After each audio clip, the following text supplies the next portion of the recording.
I must be doing it wrong. Whenever something doesn't work, that's a natural response to have. And in a world that is driven by and obsessed with results and constantly finding new ways to measure those results, when it doesn't seem as though our prayers are working, it's a natural thing to think, maybe I'm doing it wrong. That issue came up in the experiment on prayer that we're talking about this week.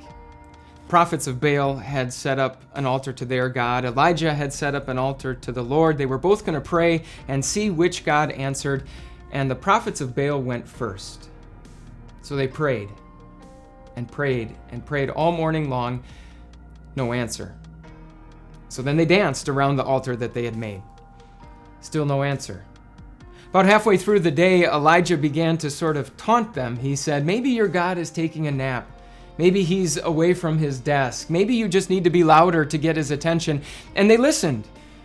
Not only did they get louder and louder, but we're told that they actually used swords to cut themselves. They made themselves bleed. And we're told that this was their custom. This was their strategy for prayer. They thought that they had to earn their God's attention and his answer to their prayers. Do you think we might ever pursue the same strategy when it comes to our prayers? That if it doesn't seem as though they're working, we think that maybe we're doing it wrong. Maybe we need to pray longer or more sincerely. Maybe we need to sort of tidy up our lives so that God is more inclined to give us what we're asking for. In one way, shape, or form, we convince ourselves that somehow we need to earn God's attention or earn his answer to our prayers. Let me say this clearly.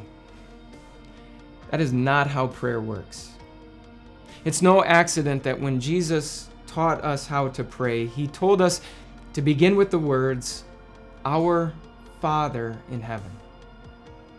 Because of what Jesus has done for us, the God of the universe is our Father.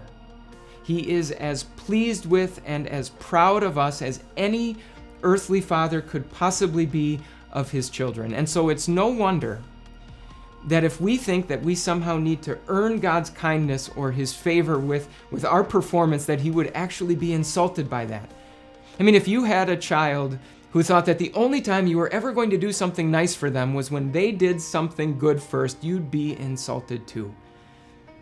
Jesus actually addresses the proper strategy for prayer when he says this: "When you pray, do not keep on babbling like the pagans, for they think that they will be heard because of their many words. Do not be like them, for your Father knows what you need before you ask him." If it doesn't seem as though our prayers are working, it's not because we're doing it wrong. No, instead, because we know that God is our Father in heaven, we can be confident that whatever he gives us is right. What helps you remember that God is your Father in heaven, that your relationship with him is secure, that his attention and his answer to your prayer doesn't need to be earned? Feel free to share your thoughts below. We'll see you tomorrow.